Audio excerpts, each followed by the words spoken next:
Hello learners, welcome to my channel enlighten knowledge. आज हम discuss करने जा रहे हैं क्रेडिट क्रिएशन में आपके जो लास्ट टॉपिक है इस चैप्टर का, that is limitations of credit creation. और एक आपका टॉपिक है, do banks really create credit, कि क्या बैंक सच में क्रेडिट को क्रिएट करते हैं। तो अलग अलग हम लोग व्यू पॉइंट्स देखेंगे अलग अलग इकोनॉमिस्ट के।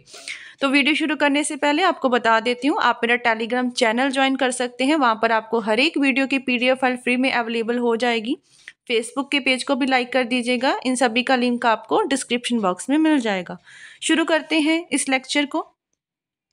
तो अब हम बात करने जा रहे हैं रजे, जो आपका क्रेडिट क्रिएशन वाला चैप्टर है, कि हमें पता है भी क्रेडिट क्रिएट करने के लिए क्या है कि आपको कुछ रिसोर्सेज की ज़रूरत होती है।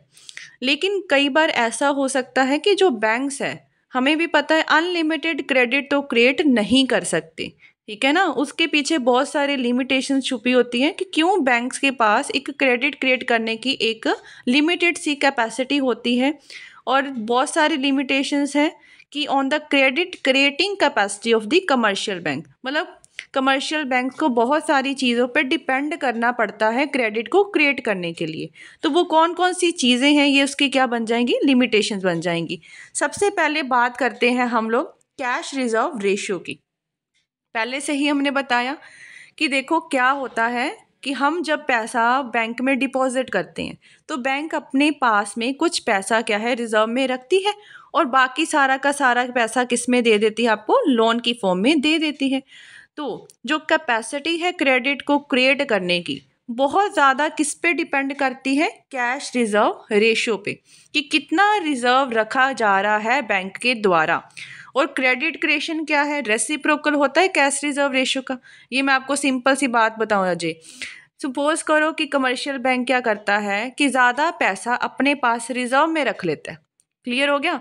ज़्यादा पैसा अपने पास रिजर्व में रखेगा तो नए लोन्स वो कम दे पाएगा, ठीक है ना। जैसे यहाँ पे हम एग्जाम्पल क्या लेते थे कि 10% उसने रख लिया, सपोज करो 20% रख लिया। तो अगर वो 20% रखेगा ना, तो जो क्रेडिट क्रिएट होगा वो सिर्फ और सिर्फ 4000 का होगा, जो कि हम देखेंगे टेबल की हेल्प से भी जितना ज़्यादा पैसा अपने पास बैंक रखते हैं रिजर्व में, उतना क्रेडिट क्रिएशन कम होता है। इसीलिए क्या है, रेसिप्रोकल होता है ये कैश रिजर्व रेशियो का आपका credit creation. Higher the percentage of cash reserve ratio, the smaller will be the volume of a credit creation. कल मैंने आपको एक फॉर्मूला भी बताया था कि कैसे इसको फाइंड आउट करते होते हैं। आपका जो प्राइमरी डिपॉजिट होता है, ठीक है, प्राइमरी डिपॉजिट में जो चेंज है उसको किसके साथ में मल्टीप्लाई करवाना होता है, 1/r। और 1/r का क्या मतलब होता है, आपका कैश रिजर्व रेशियो। क्लियर हो गया। इस तरीके से हम लोग ढूंढ सकते हैं। अब देखो टेबल में क्या दिया हुआ है। सपोज करो कैश रिजर्व रेशियो है 10%। प्राइमरी डिपॉजिट यहाँ देखो सब में सेम है, क्योंकि हमने क्या माना कि बैंक्स का जो क्रेडिट क्रिएशन है वो किस पे डिपेंड करता है, कैश रिजर्व रेशियो पे। इसीलिए प्राइमरी डिपॉजिट हमने सेम रखा है। टोटल डिपॉजिट कैसे निकालते होते हैं, तो डेल्टा डी टोटल डिपॉजिट किसके बराबर होता है, 1/r इंटू डेल्टा पी। अब यहाँ से निकाल लो 1/r, r कितना बचे 10%। 10% को दूसरी फॉर्म में लिखना हो तो क्या बन जाएगा, 10/100। 100 आपका ऊपर चला जाएगा, 10 आपका कहाँ आ जाएगा, नीचे आ जाएगा, ठीक है। मल्टीप्लाई किसके साथ करवाना है, 1000 के साथ करवाना है ना। ये आ गया 1000, 0 से 0 कट हो गया, आंसर क्या निकल जाएगा, 10,000। समझ में आ गया। सेकंड देखो, अब कैश रिजर्व रेशियो क्या कम हो गया, दैट मीन्स बैंक ने अपने पास पैसा क्या है कम रखा है, तो क्रेडिट क्रिएशन अपने आप ही ज़्यादा होगा। टोटल डिपॉजिट हम लोग पहले निकाल लेते हैं। अब 5% का मतलब क्या हुआ, 5/100। तो इसका मतलब 5/100 में क्या आ जाएगा, 100/5 बन जाएगा ऊपर जाके, इंटू क्या कर दोगे, वही सेम 1000। कितना आ गया, 20,000 ना आ गया। तो इसका मतलब टोटल डिपॉजिट कितने का आ गया, 20,000 का। वहीं अगर कैश रिजर्व रेशियो बढ़ जाता है, 20% हो गया, तो आप निकाल के देख लेना वो कितना आ जाएगा, 5,000 रुपये। तो असल में क्रेडिट क्रिएट कितना हुआ, तो क्रेडिट क्रिएट कैसे निकालते हैं कि आप अपना जो टोटल डिपॉजिट है उसमें से प्राइमरी डिपॉजिट को माइनस करते जाओ। 10,000 में से 1000 गए, 9,000, ठीक है। सबसे ज़्यादा क्रेडिट क्रिएट कहाँ पे होगा, यहाँ पे होगा। क्यों, क्योंकि बैंक ने अपने पास में पैसा क्या है रिजर्व में कम रखा है इसमें। तो 20,000 आपका टोटल डिपॉजिट था, माइनस का करवाओ आपका प्राइमरी डिपॉजिट। क्रेडिट क्रिएशन कितने की हुई है, 19,000 की। नेक्स्ट है बच्चे आपका 5,000, 5,000 में से 1,000 गए 4,000। तो ये हमने एग्जाम्पल से देख लिया। अभी जितना कैश रिजर्व रेशो ज़्यादा होगा उतना क्रेडिट क्रिएशन कम होगा, और जितना कैश रिजर्व रेशो कम होगा उतना क्रेडिट क्रिएशन ज़्यादा होगा। क्लियर हो गया? तो ये चीज़ डिपेंड, मतलब क्रेडिट क्रिएशन आपका कैश रिजर्व रेशो पे बहुत ज़्यादा डिपेंड करता है। नेक्स्ट है अमाउंट ऑफ प्राइमरी डिपॉजिट। अब कितना क्रेडिट क्रिएट होगा ये किस पे डिपेंड करता है? प्राइमरी डिपॉजिट कितना है। असल में आप लोग बैंक के पास गए, कितना पैसा जमा करवाने गए। अगर आप लोग ज़्यादा पैसा लेके जाते हो, क्रेडिट क्रिएशन उतना ही क्या होगा, ज़्यादा होगा। देयरफॉर क्रेडिट क्रिएशन और प्राइमरी डिपॉजिट में कैसा रिलेशनशिप देखने को मिलता है? Direct relation. अब इसको भी समझ लेते हैं। सपोज करो बच्चे आपका प्राइमरी डिपॉजिट, अब देखो यहाँ पे हमने क्या माना, प्राइमरी डिपॉजिट पे डिपेंड करता है। अब इसमें जो आपका कैश रिजर्व रेशियो है वो क्या रहेगा, 10% बराबर रहेगा। आपने अब प्राइमरी डिपॉजिट के साथ में सारा का सारा डील आउट करना है। फॉर्मूला आपका बच्चे सेम ही है, क्या था, डेल्टा पी अपॉन 1/r, ठीक है, टोटल डिपॉजिट को निकालने के लिए। अब यहाँ पे पहला क्या है, डेल्टा पी क्या दिया वो 1000, 1/r मतलब 10%, 10% कितना हो गया 100/10, कितना आंसर आएगा 10,000 आ गया। मतलब डिमांड टोटल डिपॉजिट कितने हो गए 10,000। अब अगर वो बंदा पैसा क्या है प्राइमरी डिपॉजिट कम जमा करवाने जाता है, 1000 से कितने पे आ गया 500 पे, तो यहाँ पे बच्चे 500 फिल करके देख लो, ये 500 हो गया, ये सेम रहेगा। तो आपके पास देख लो कितना क्रिएशन हुआ, 5,000 रुपये आ गया। देखो टोटल डिपॉजिट कम हो गया ना। अगर बच्चे वो 2,000 रुपये लेके जाता है बैंक के पास में, तो कितना डिपॉजिट होगा आपका, यहाँ पे 2,000 आ जाएगा, 0 से 0 कट हुआ, 20,000 रुपये आपका क्या हो गया टोटल डिपॉजिट। तो ये हमें बताने की क्या कोशिश कर रहा है कि यहाँ पे डायरेक्ट रिलेशनशिप देखने को मिलेगा प्राइमरी डिपॉजिट और टोटल डिपॉजिट में, अगर हम लोग कैश रिजर्व रेशियो को क्या रखेंगे, कांस्टेंट। थर्ड, अब क्रेडिट क्रिएशन और किस पे डिपेंड करता है, banking habits of the people. लोगों की बैंकिंग हैबिट्स पे भी क्रेडिट क्रिएशन डिपेंड करता है। अगर लोग देखो आपकी कंट्री में अपने जो रोज़ाना के जो खर्चे हैं या बिजनेस चलाते हैं वो चेक्स की हेल्प से ज़्यादा करते हैं, चेक्स की हेल्प से ज़्यादा करते हैं। इसका मतलब उनको कैश बहुत कम चाहिए होता है हाथ में। अब जितना ही वो चेक की फॉर्म में ये ट्रांसफ़र करते रहेंगे मनी, ठीक है ना, उतना बैंक क्या है ज़्यादा क्रेडिट क्रिएट कर सकते हैं। क्योंकि आप लोग बैंक के पास गए नहीं ना मनी को लेने के लिए। हमने क्या बोला था कि प्राइमरी डिपॉजिट आपने पैसा जमा करवाया बैंक के पास, आप लोग एकदम से कैश की फॉर्म में उसको नहीं निकलवाते, ठीक है। अगर तो आपकी कंट्री में क्या है चेक की फॉर्म में काम ज़्यादा हो रहा है, जैसे कि हमने एग्जांपल में भी देखा था, वो बैंक उसको चेक इशू करता है, आगे वो किसी को ट्रांसफ़र करता है, फिर वो चेक जमा करवाने बैंक के पास आता है, फिर क्रेडिट क्रिएट होता है। इसका मतलब उसने कैश की फॉर्म में नहीं किया। लेकिन अगर ये ज़्यादातर मोस्टली बच्चे डेवलप कंट्रीज़ में देखा जाता है, जहाँ पे बैंक के पास बड़ी ज़्यादा पावर होती है क्रेडिट को क्रिएट करने की। तो यहाँ पे वही सेम चीज़ लिखी हुई है कि power of the banks to create credit also depend on the people banking habits. अगर लोग क्या करते हैं, people of a country transact most of their business by cheques, इसका मतलब उनको कैश में बहुत कम पैसा चाहिए होगा और वो as a result credit creation भी क्या होगी, ज़्यादा होगी। Most of the develop countries में बैंक के पास पावर होती है ज़्यादा से ज़्यादा क्रेडिट को क्रिएट करने की, क्योंकि वो डील किससे करें, चेक्स की फॉर्म में। लेकिन अंडर डेवलप कंट्रीज़ में क्या होता है, बैंक्स बहुत कम क्रेडिट को क्रिएट कर पाते हैं, क्योंकि यहाँ पे जो लोग हैं वो चेक्स को कम यूज़ करते हैं और कैश को क्या करते हैं, ज़्यादा यूज़ करते हैं। इसका मतलब वो कैश को ज़्यादा प्रेफर करेंगे और वो चाहेंगे कि हमारे पास कैश क्या हो, ज़्यादा हो, डिमांड बढ़ जाएगी कैश की। अब लोग बैंक के पास में उतना पैसा रह नहीं गया, तो क्रेडिट क्रिएट की कैपेसिटी भी क्या हो जाएगी, कम हो जाएगी। फोर्थ पॉइंट है credit policy of the central bank. अब सेंट्रल बैंक क्या पॉलिसीज अपनाती है, देखो सेंट्रल बैंक ने जो पॉलिसी अपना दी वही कमर्शियल बैंक्स को क्या है माननी पड़ती है आगे। तो power of the commercial banks to create credit also depend on the credit policy of the central bank of the country. अब एक बच्चे क्या होती है आपकी चीप मनी पॉलिसी और एक होती है आपकी मतलब dear money policy. Cheap money policy क्या होता है कि इसमें ना सेंट्रल बैंक बहुत कम रेट ऑफ इंटरेस्ट को सेट डाउन करती है, जिससे क्या है जो लोगों के पास में पैसा है वो ज़्यादा से ज़्यादा आ सके, ताकि लोग अपने एफिशिएंसी को बढ़ा सके, ठीक है, बिजनेस पर्पसेस के लिए ले सके। तो यहाँ पे देखो अगर सेंट्रल बैंक क्या करती है परस्यू करती है चीप मनी पॉलिसी, ठीक है, जिसमें हम लोग इसको क्या कहते हैं, क्रेडिट एक्सपेंशन पॉलिसी। तो जो कैपेसिटी होगी कमर्शियल बैंक की क्रेडिट को क्रिएट करने के लिए अपने आप ही ज़्यादा होगी। कोई आपके पास लोन लेने गया, रेट ऑफ इंटरेस्ट आपका क्या है, वही चीज़ है कि कम चल रहा होगा, ठीक है ना। तो उसमें क्या होगा कि आप ज़्यादा से ज़्यादा लोग क्या है आपके पास डिमांड करने आएंगे लोन की। आप लोग क्या कर रहे हो, चीप मनी पॉलिसी को अपना रहे हो ना, भी लोगों के लिए हेल्पफुल है, वो लो रेट ऑफ इंटरेस्ट चार्ज कर रहे हो। लेकिन ऑन द कंट्रारी अगर सेंट्रल बैंक कहती है कि महंगी, मतलब डियर मनी पॉलिसी को अपनाओ, जिसका मतलब क्या होता है क्रेडिट को कॉन्ट्रैक्ट करना, तो कमर्शियल बैंक का भी जो क्रेडिट क्रिएशन है वो अपने आप ही क्या हो जाएगा, कम हो जाएगा।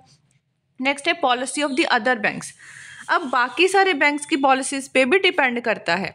Power of one bank to create credit is very much dependent on the credit policy pursued by the other bank. अगर सारे के सारे बैंक देखो एक साथ में मिलके काम कर रहे हैं, यूनिसन है, ठीक है, तो क्रेडिट क्रिएशन अपने आप ही ज़्यादा होगी। लेकिन एक तरफ ये है कि एक बैंक ने तो अपना क्रेडिट बढ़ा लिया, दूसरे उसके साथ कोऑपरेट नहीं कर पा रहे, तो क्रेडिट क्रिएशन करने में बहुत ज़्यादा दिक्कतें आएंगी। जैसे हमने देखा था बैंक ए, बैंक बी, बैंक सी, हमने किया था ना भी मल्टीपल बैंकिंग सिस्टम है, सभी एक तरह की ही पॉलिसी अपना रही थी, तो क्रेडिट क्रिएशन अपने आप ही बढ़ रहा था।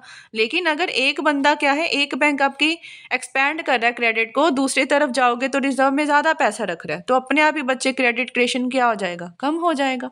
नेक्स्ट है आपका लीकेजेस इन सर्कुलेशन, बड़ा इंपॉर्टेंट पॉइंट है। ज़रूरी थोड़ी है कि जो हमने मतलब किसी का पैसा डिपॉजिट हुआ, ठीक है, उसको आगे लोन में दे दिया, उस बंदे ने अब क्या किया कि दोबारा से वो पैसा आपके पास बैंक में नहीं गया या कहीं ना कहीं और खर्च कर लिया, कैश की फॉर्म में आपने पैसा विड्रॉ कर लिया बैंक से, तो क्या होगा, बैंकिंग सिस्टम सर्कुलेट करना बंद कर देगा, मतलब क्रेडिट क्रिएट करना बंद हो जाएगा, वहीं की वहीं प्रोसेस क्या है, बंद हो जाएगी। अब देखो प्रोसेस ऑफ क्रेडिट क्रिएशन किस पे डिपेंड करता है, लीकेज ऑफ क्रेडिट।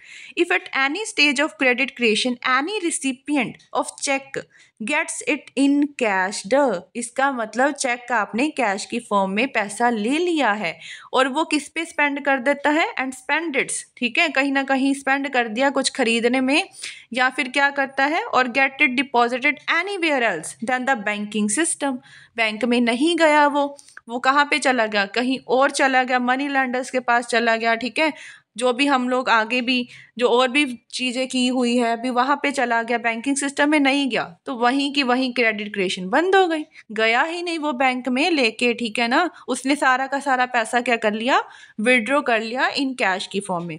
अब ये देखो एक primary deposit of ₹1000 ultimately grows to total deposit of 10,000।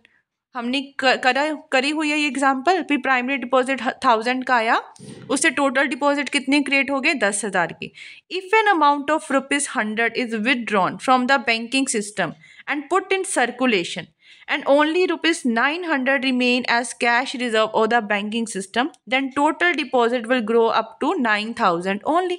अब हमने क्या किया, जो ₹100 अपने पास रखा था, क्लियर हो गया, वो बैंकिंग सिस्टम से किसी ने विड्रॉ कर लिया, ठीक है, एंड पुट इन सर्कुलेशन, कहीं और चला गया, सर्कुलेट कर दिया हमने वो पैसा, और ओनली बचा कितना पैसा, फिर 9,000 रुपये एज अ कैश रिजर्व आपके पास क्या है, बच गया बैंकिंग सिस्टम में। तो अब कितना क्रेडिट क्रिएट होगा, मतलब टोटल डिपॉजिट कितने आएंगे, 9,000 रुपये ही आएंगे इंस्टेड ऑफ 10,000। मतलब कहीं ना कहीं अगर लीकेज हो जाती है फंड्स की, वो पैसा बैंक के पास नहीं आता, विड्रॉ हो गया, इन कैश करवा लिया, तो बैंकिंग सिस्टम का जो क्रेडिट क्रिएशन की प्रोसेस है बच्चे अपने आप ही वो कम हो जाएगी, ठीक है।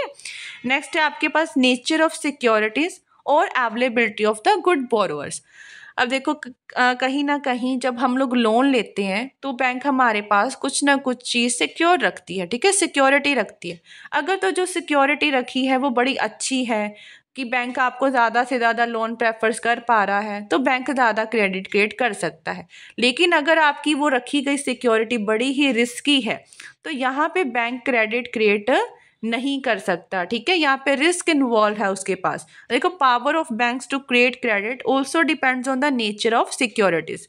If the borrowers are trustworthy, या फिर वो ऑफर करते हैं आपको अच्छी सिक्योरिटी अगेंस्ट लोन, तो तब तो बैंक्स अच्छे से क्या है क्रेडिट क्रिएट कर सकते हैं, वो सर्कुलेट कर सकते हैं लोन के आगे लोन, ठीक है ना। भी उसको पता है भी ये पैसा हमारे पास वापस आ जाएगा, आएगा तभी तो क्रेडिट क्रिएट होगा ना। अब जब हमें पास सिक्योरिटी ही बड़ी रिस्की है तो बैंक वहाँ पे कम क्रेडिट को क्रिएट कर पाएगा। 8th है कमर्शियल एंड इंडस्ट्रियल कंडीशन। अब डिप्रेशन के पीरियड में देखो बहुत कम डिमांड होती है लोन्स की, क्योंकि डिप्रेशन का पीरियड है, कोई भी नया बिजनेस नहीं खोलना चाहेगा, कोई इन्वेस्टमेंट नहीं ज़्यादा करनी चाहेगा, तो अपने आप ही ये बड़ा लिटिल क्रेडिट बैंक्स को क्या है क्रिएट कर सकती है।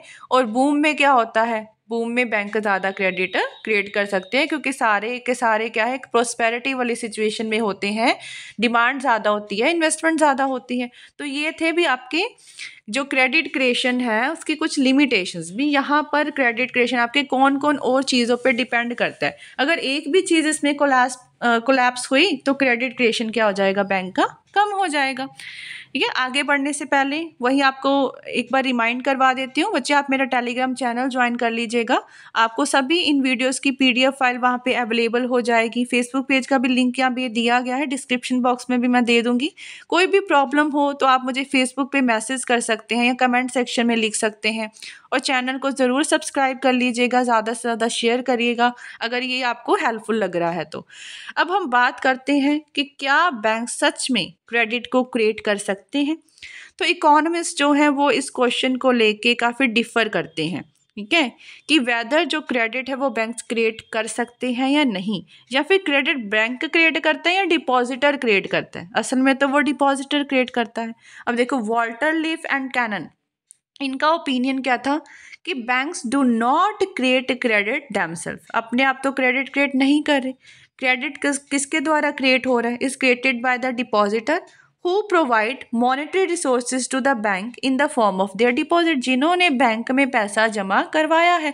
क्रेडिट तो असल में क्या है, वो लोग क्रिएट कर रहे हैं। A part of this deposit it given as loan, अब इस डिपॉजिट का कुछ पार्ट हम लोग क्या दे देते हैं, लोन में दे देते हैं। ये लोन बैंक को हेल्प करता है क्रेडिट को क्रिएट करने में। जैसे कि यहाँ पे एग्जांपल देखो क्या दे रखी, बैंक्स को हम लोग कंपेयर करते हैं with a clock room. Clock room क्या होता है, एक ऐसा रूम जो कि जब हम किसी बिल्डिंग में एंटर्स करते हैं ना तो वहाँ पे अपने कोट रख देते हैं, जैसे बैग रख देते हैं, समझ में आया, तो वो है क्लॉक रूम। इसमें अब सपोज करो 50% है वो एक पार्टी में आते हैं, सिमिलर कोट ओवर कोट्स उन्होंने पहने हुए हैं, तो हमें पता है भी क्लॉक रूम क्या होता है, जब एंट्रेंस पे उस पे हम लोग अपना कोट क्या है लीव करके जाते हैं पार्टी को अटेंड करने के लिए। उन सभी ने क्या है अपना ओवरकोट उतारा, वहाँ पे डिपॉजिट कर दिया क्लॉक रूम में। सपोज करो कि ये पार्टी कहाँ तक चलने वाली है, 12 बजे तक नाइट में, और पीएन है जो क्लॉक रूम का, वो क्या करता है 10 ओवरकोट्स वहाँ रखता है, 40। अब उसको पता है 12 बजे से तक पार्टी चलेगी, ठीक है, तो मैं कुछ ओवरकोट्स क्या दे देता हूँ, किसी को हायर कर देता हूँ ना पैसा कमाने के लिए, तो उसने 10 अपने पास रिजर्व में रख ली। चलो अगर 12 से पहले भी कुछ 1-2 जना लोग आ जाते हैं तो मैं उनको उनके ओवरकोट्स वापस कर दूंगा, and gives the remaining 40 overcoats on hire to other people, है ना। दूसरे लोगों को 40 ओवरकोट दे दिए, कितने बजे तक दिए हैं, 11:30 बजे तक, क्योंकि उसको पता है भी 12 बजे तक पार्टी लीव हो जाएगी, तो 11:30 बजे तक वो अपने जो ओवरकोट्स है ना 40 के 40 वो किसी को दे देता है। He keeps with himself 10 overcoat, वो अपने पास 10 क्यों रखता है, क्योंकि he may give those to person who want to leave the party before 12 o'clock, क्योंकि जो पर्सन 12 बजे से पहले, ठीक है, पार्टी को लीव करना चाहते हैं, उनको वो उनके लिए उन्होंने रिजर्व करके रखा है भी 10 ओवरकोट्स है। अब इस एग्जाम्पल में क्या हुआ, does it mean that by giving on hire 40 overcoats the PN has created 40 overcoats. अब 40 ओवरकोट्स उसने क्या है दिए हैं आगे। अब लोन वाली सिचुएशन आ गई ना, 900 रुपया आपने सपोज करो किसी के लोन में दिया है, तो इसका मतलब 900 का क्रेडिट आपने कर लिया नहीं, तो ये चीज़ बड़ी ही क्या है गलत होती है। तो यहाँ पे जो बैंक्स होते हैं, ठीक है, तो सिमिलरली बैंक भी इस तरीके से क्रेडिट को क्रिएट नहीं करते कि डिपॉजिटर का पैसा लोन में आगे दे दे के, क्लियर है। लेकिन मॉडर्न इकोनॉमिस्ट का व्यू पॉइंट क्या था, उन्होंने बताया कि वॉल्टर लीफ और कैनन की जो जस्टिफिकेशन सही नहीं है, जस्टिफाइड नहीं किया उन्होंने। क्योंकि banks advance more loans than the primary deposit, क्योंकि बैंक क्या है काफ़ी ज़्यादा लोन देती है। ज़रूरी नहीं कि हम लोग प्राइमरी डिपॉजिट पर डिपेंडेंट है बैंक्स, ठीक है, कि वो अपने तरीके से और भी ज़्यादा लोन देती है। इट मस्ट देयरफॉर एडमिट किया गया कि बैंक्स क्या है क्रेडिट को क्रिएट करते हैं। Lipsey and Steiner also believe that expansion of credit is not automatic, it depends on the decision of the bankers. Automatic तो एक्सपेंशन नहीं होता क्रेडिट का, लेकिन ये किस पे डिपेंड करता है, बैंकर्स पे। अगर बैंक्स क्या है उन डिपॉजिट का यूज़ नहीं करना चाहती, ठीक है ना, इन्वेस्टमेंट को बढ़ाने के लिए, तो वहाँ पे क्रेडिट एक्सपेंड नहीं होगा। और अगर बैंक्स कहती हैं भी हम लोग आगे करेंगे, तो वहाँ पे क्रेडिट क्रिएट हो जाएगा। बस वो बैंकर्स पे डिपेंड करता है, उनके डिसीजंस पे डिपेंड करता है कि उनको क्रेडिट क्रिएट करना है या नहीं करना। तो दोनों व्यू पॉइंट्स आपने देख लिए, ठीक है। आई होप आपको अच्छे से क्लियर हो गया होगा। वीडियो हेल्पफुल लगी हो, चैनल को ज़रूर सब्सक्राइब कर लीजिएगा, like share and comment and press the bell icon, ताकि हर वीडियो की नोटिफिकेशन आपको टाइम टू टाइम मिलती रहे। Thank you.